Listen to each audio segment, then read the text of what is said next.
This is Stu Strauss, the Woodsman, and you're listening to Inspirado Projecto.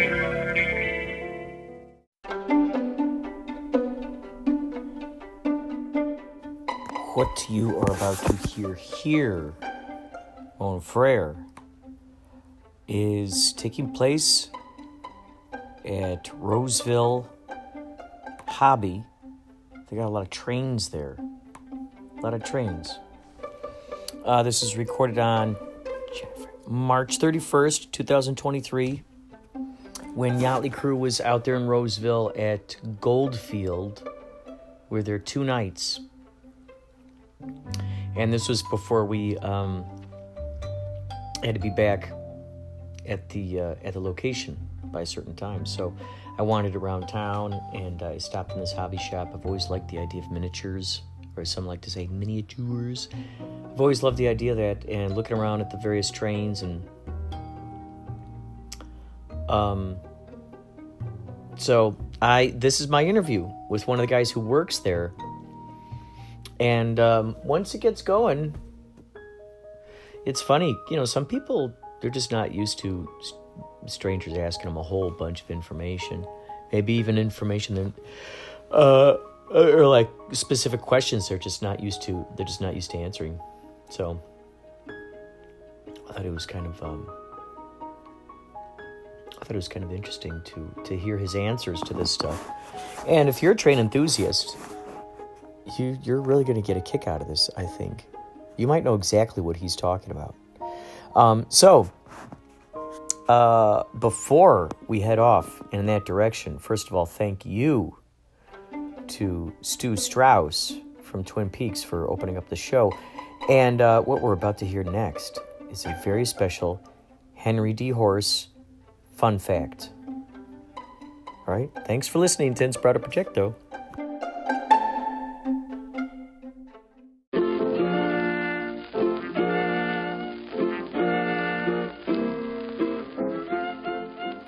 Freight hopping or train hopping origins.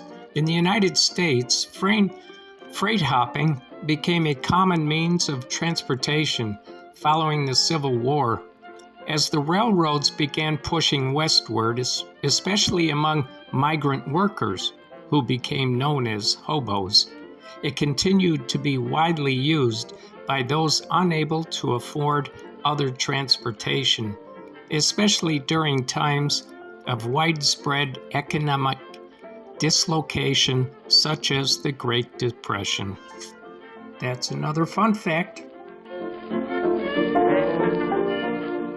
Like teach classes and stuff on how to put them together? No. There's some places that does teach classes. There's a guy that used to come to the swamp meets who taught classes on scenery, but last year when he was here, he didn't do anything like that. So I don't know if he'll do it this year. We won't know until we see. I'm imagining there must be a lot of people who are architects who get into this kind of thing, right? There are some architects in some of this stuff, and this is people that go out and do what they want, the way they do it. I know there's one guy built a mountain this tall. Whoa! Out of molds and things like that, and that wooden sink stuff, and it turned out outstanding. If you go on to Wooden Sink's website, you see a lot of stuff that people have done. Some outstanding layouts and outstanding how to use their stuff, and also very well done. On the national, there's one held every year, a national, and all the manufacturers show up, but Wooden Sink shows up and they have little classes where they show you how they use their product. That's amazing. But you have to go to nationals to see that. That's the only way it's done. Are there a lot of these like train conventions that kind of happen yearly? The national one's usually held every year, and it's a different city and state. There are regional swap meets where some of them are held, where you can go. Like there one back east recently, a month ago, Anfors. It was over in there, and it's a big HON, N-gauge, all those gauges were there. There's one last weekend, it was in Denver, a small group in Denver held one. And somebody told me there's another one going to be held someplace else. I don't know where I have to ask again, but They are actually held in different places, and different clubs host them and things like that. So if you go online, there's quite a few clubs in Sacramento, and there's quite a few clubs in the Bay Area, and there's quite a few clubs in LA. So I can imagine that there's probably quite a few different companies that, maybe this company focuses on the 1920s type of buildings, right? One that focuses on maybe the 1960s or something, they don't right? really do that. Woodstings does some of the buildings go back to the 1940s, and some go up to 50 and 60s and all. So, but most of the buildings here are 1960, 1950, 1940. There's one over there that goes back to 18 something. It's still standing. Anyhow, but there's all kinds of. You go to Marysville, you have their old downtown. You go to Sacramento, you have the old town. It's 1940, 1950, 1918s, things like that. They're still standing. So. Well, I was thinking in terms of the model. In terms of the little buildings that are built for the models, right? Most of the buildings are roughly 1940 or 50 or 60, going backwards. Gotcha. There are companies that do 1800s, but they're all some are wooden kits, most of them, and some are brick. So they go that far back. They don't go back as far as the Cowboys Indians. They don't go that far back. But there's a book where it does Civil War vehicles and things like that. They go that far back in the Civil War. But the buildings in the 1800s, you can do Civil War with those. Because I can imagine some of these people who have, a fascination with a particular time period. I can imagine that someone could really want to get into, specific eras. But if you do that, you're basically stuck. You can't go anywhere. If you do from say 1950 sample, after that you can't go 60s. You can't go 40s because everything's 1960. So you're stuck. So most people have a broad span of way they do things, so they get a variety of things. They stick from, like, for example, 1960, 50s, 40s, and maybe little 30s, but very little. Do you think there are a lot of people out there who are trying to sort of design their childhood neighborhoods Some of them, and yes. stuff? Some of them do, yes. Have you ever met any of those people? One. Oh. And it's back east. He's doing his little where he grew up at, his little area. I forget what's I've worked in areas called, but it's all the way back east somewhere, and he's done very well with it. That's cool. Yeah. So some people do it, some people don't. So what do you think he does? He just matches up old photos he has, and Yes. do you think he builds the actual buildings? I think he builds the buildings and things like that the way he wants. So they may scavenge one building to build another building, and vice versa. So it varies. Most people we see have grown, 50s, 60s, 40s, some 30s, but very little 30s. But you go to Boston and all those towns, and all you see is big skyscrapers with big condos, a kind of condo thing where housing is all you see, the housing down the street on both sides. It's like you go to LA, you see nothing but downtown old buildings that date back to 20s, 30s, and 1800s and things like that. It varies on what you want. 22? Do you think there are people who, because I was imagining too, with people who like fantasy type or oriented type stuff? Do you think there's ones with like little elves or trolls, things like that? I've never seen that kind of stuff. There are people who do. Will buy some of our trees, bushes for Dungeons and Dragons and war games and things like that, but that's about it. They don't go that far. There are people that do what they call shadow boxes, where they build little scenes in the shoebox, and they'll do fantasy things like that. But that's about it. How many different companies do you think are out there that are building miniature, whether it's houses or people? Oh, you're looking probably over a dozen at least. So basically only over a dozen. Roughly a dozen. Or okay, more. So not. You don't know because you have to go to these swap meets and big shows to see what kind of people show up and what kind. and what kind of stuff shows up. So it varies on a lot of things. Have you seen stuff at any of these, like, I don't know, what do they call them, conventions, shows? Yeah, I've been to several. So when you go to these, do you, what are some of the things that you think have most shocked you that you've seen? Where you go, holy cow, I never thought someone would build something like that. When people do a scene that's animated, that's very, very interesting how they do animated stuff. How do they do that? It's with motors and cables and things like that. There's scenes that people do a scene of a train wreck, or a scene of a car hits a train, or airplane hits a train, or something like that.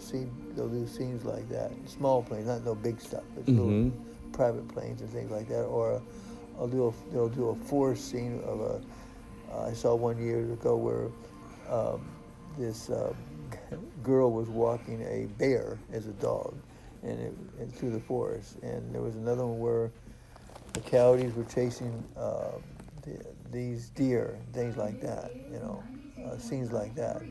One guy had a what's it called? It was 1800s, and he was pulling a buck bed with a buck bed, not buck bed, but what do they call it? Anyhow, where he was pulling a little carriage, and it was 1800 with a balloon stack, a turn-of-the-century train and things like that. It was a little scene like that, crossing the railroad tracks. Because there's no gates, this is the road where he crosses the tracks and all. That's about it. What's the biggest spread of something like that have you seen before?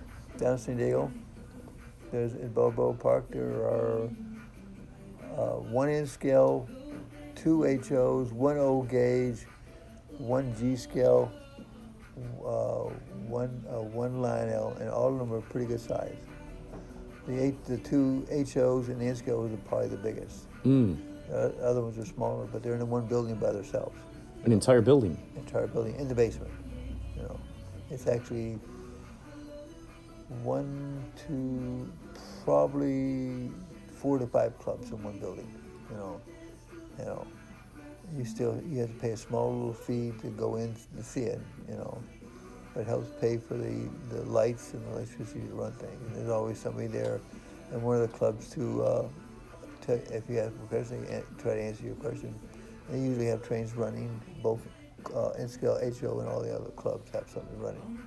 Some are automated, so they run all their by themselves. There's one guy that maintains them, but the other workers are not there that day or whatever. And there's scenes where they show you how the guys are working this one scene, building the rail and things like that. Wow. And most of the clubs are done, exception of one of the HOs is still working on things, and N-scales, I think, are all done, and the O gauge is done, and the G scale is very small. It's a little oval, and the O scale, Lionel scale, is basically, I think it's done too, It's just this small HO one is still got work they're working on. So I advise you to take the train down one day to San Diego, go to Balboa Park, get the number 7 bus, and just go right in there, pay what the fee is now, but pay the small fee. Go check it out. I think you'd be impressed. It's open almost every day, as far as I know. They may have some kind of hours, but when I was down there, every day they were open. I didn't go every day. I went one day, but but there's some clubs out there. There's also a club here in Sacramento on the old Grant Road, and near Roseville Road. They have a good-sized club. And the guys in here have two. They have a club here in Roseville. It's down the street, and it's N-scale and HO, and they have working layouts and all, but they're still working on their stuff. Now, do you have special trains that you really want to either see in real life or? No, they some of us mostly working on the layout and things like that, but they do have run series, and they have certain days that everybody has to work on certain things, and there's some days that you just run certain time periods they want to run and things like that. No. split berries. Mm-hmm. You know. What, like, are you also, like, because I noticed there are all kinds of different trains here, but, you know, these are modeled off of ones in real life, I assume, Yes, most right? of them are, yes. So are there any particular ones that, you know, like the Bigfoot of trains that you've never seen out there in the real world that I've maybe seen you want almost everything that's been ever made. Oh, that's cool. Yeah. In fact, back in the 80s, yeah, 80s, they brought the ice train in and they ran it down in L.A. for a while to show the L.A. people, head guys, that we'd like to do this and all. And it was pulling the Amtrak cars with special people and then talking about it and all. There was also another, they did a special for another train. I don't remember, it was a passenger train, what it was called, but things like that. I've seen those things, and they're very fancy and very costly to maintain and go and ride them, you know. And you can get, you know, people that have business cars. You can, if you know the right people, you can get in the business cars. It's very rare. There's a really cool place in, I think it's Glendale. It's near Griffith Park out there. It's called Travel Town. Yeah, Have you been I've there? Yes. It's fascinating. There's also another one out there by, actually two more. One out there by LA Fairgrounds. There's there's small little steam engines there. If you go out to the city of Paris, there's a Paris Rail Museum out there. And it's a little older than Travel Town, I think, in some things. They have a lot of trolleys, buses, diesels, this kind of, and they have some steam engines and things like that. And all. That'd be worth going to. The other one is the one it's in Fairgrounds. It's all static place. Nothing runs, but it's all static. That's where the big boy came from. That came from that area. Oh. UP found out where all the big boys are, and this was the only one. It was in good, wouldn't cost as much to run and maintain. So they run that now, you know. My dad had told me he had, you know, growing up, he frequently had thought about wanting to be a conductor on a train, you know, having that kind of lifestyle. Yeah. Did you ever have a job on a train? Nope.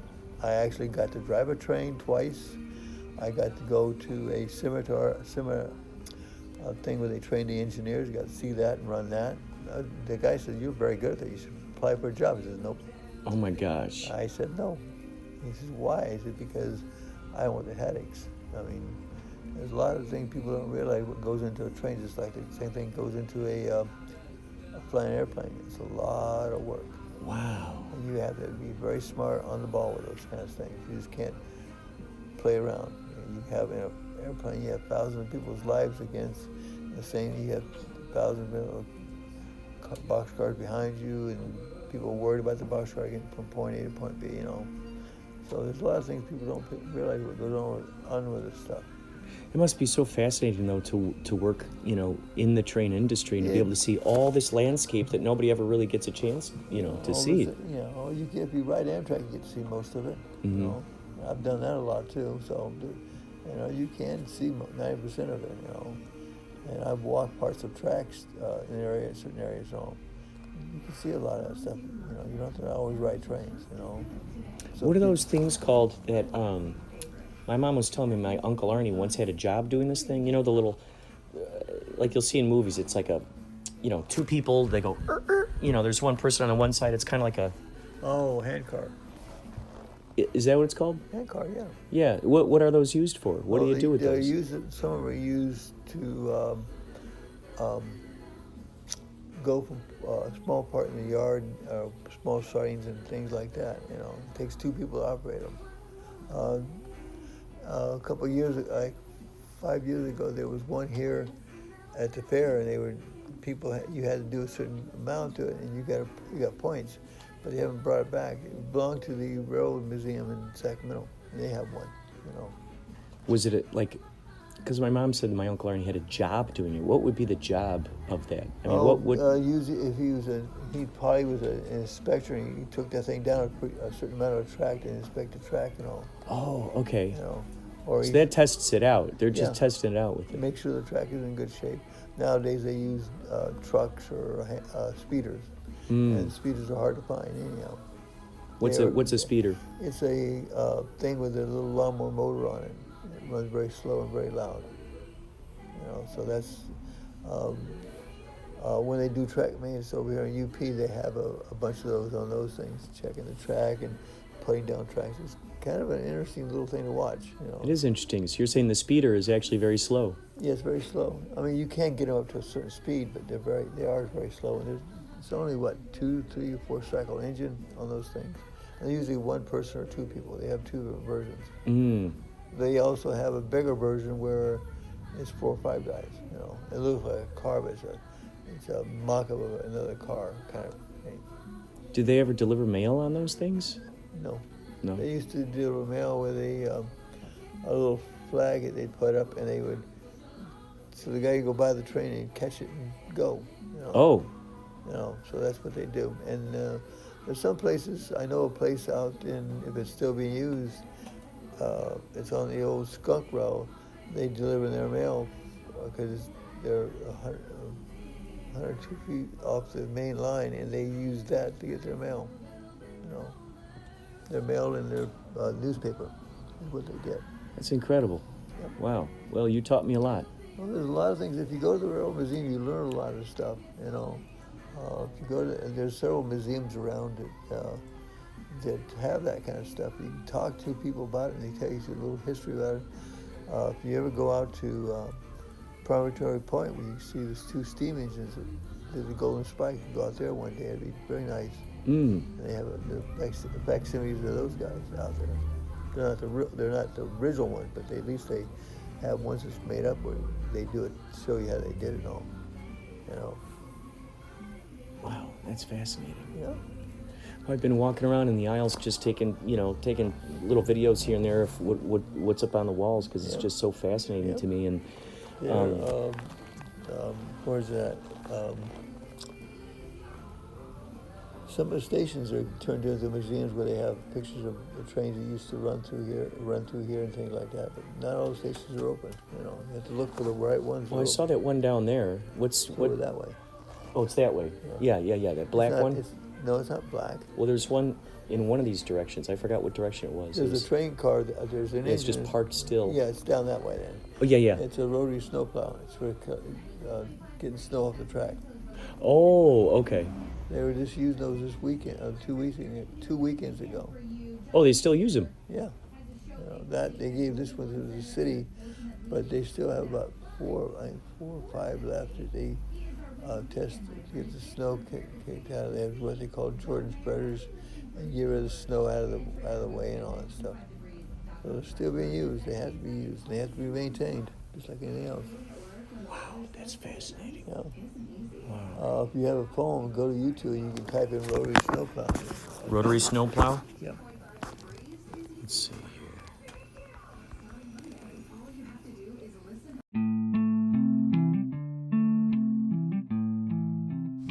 Wowzers. Huh? That was chock full of surprises. Never knew which direction that was going to go in, huh? Wow. Thank you so much for sticking around. Thank you for listening to that interview. I remember I saw Station Agent, and it had the fella from Game of Thrones. Dinklage was in this movie. It was an independent film, Station Agent. It was about train enthusiasts.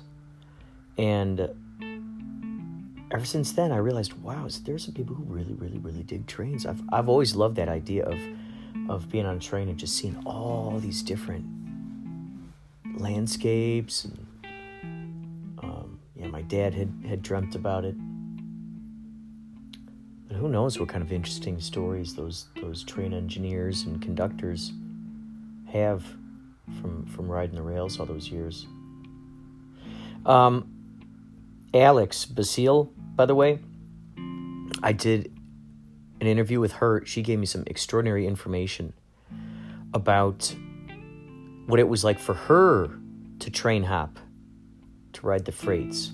So I'm going to put that in the description for this episode. Actually, I'm going to put a link for that into this episode. so you can listen to what that is like firsthand. Basically living like a hobo, but, she had a home to go back to. But you hear the whole thing. It's incredible. I'm going to interview her again for further information, that's for sure. Coming up next, we have an intriguing question by Man Behind the Machine. Thank you for listening to Inspirado Projecto. Hang on to your hats. Inspirado, it's Man here. We have the technology. Been doing some shows on this topic. We have the technology, AI, metaverse, VR, holograms, augmented reality. What's your technology? What do you have that you hold on to? Relics in the past, and what are you excited about the future? We got some new AI images I've been doing, and simulations, war game simulations, strategy games, and stuff that I haven't even released yet. Training the machine on, global thermonuclear warfare, exactly from the war games. So what's your technology? You listen to Man Behind the Machine on Inspirado Projecto Radio. We have the technology. First of all, I just want to correct myself. I think I was calling it Roseville Hobbies. This is actually called Railroad Hobbies in Roseville. That's the name of the shop. Now, Man Behind the Machine, in terms of technology, what do I hold on to? I still have a Super 8mm camera my dad used to shoot us with back in the day, opening up presents on Christmas morning. I also have another Super 8mm camera. I have I think it's a Tascam, port of 5 maybe, 4-track cassette recording device, 4-track device. I've been thinking about making an album with it. Been thinking a lot about it. I've made albums with it in the past. I've been making a lot of AI art. I saw your AI art. You're making some great AI art. So is Jason Carr. You guys are cooking on that. I've been making a lot. I just haven't been releasing it a lot. I've got a whole bunch of Jimi Hendrixes that I made. I put up a couple on my Instagram page. But I got a lot. Got a lot of UFO type stuff. I made so many different trains. The cover of this episode is AI.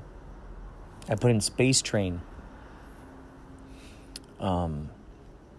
Riding along the Milky Way with colorful stars. And came out with lots of different things. And so I had to choose one for the cover. I've been getting such a kick out of the AI stuff. I've been playing with Chat GPT, another one called Agent GPT, and another one called Huggy Chat or something. I always like to ask these things about myself, Kurt Clendenin, just to see what it'll come up with. I've come up with a lot of interesting things that they say I've created. And I think I said in another episode, I feel like these AIs are giving us a glimpse into another parallel universe version of us.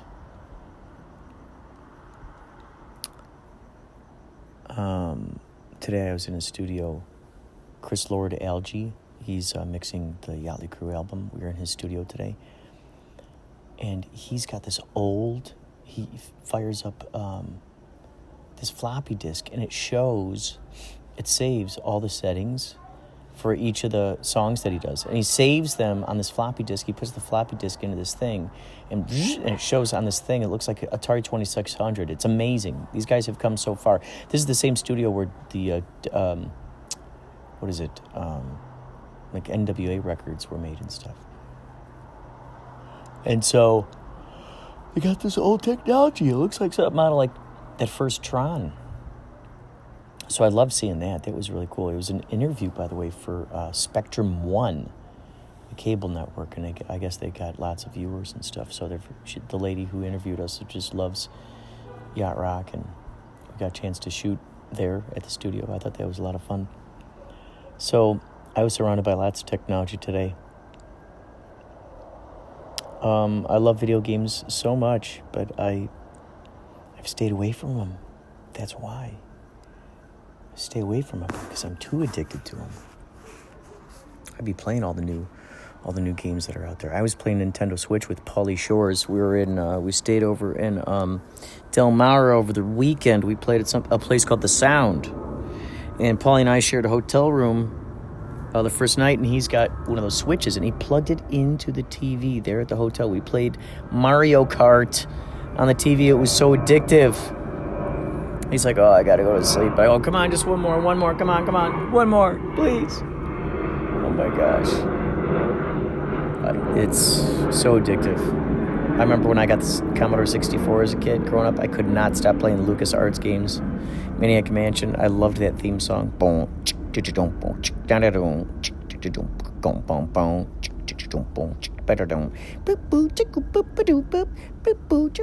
went something like that.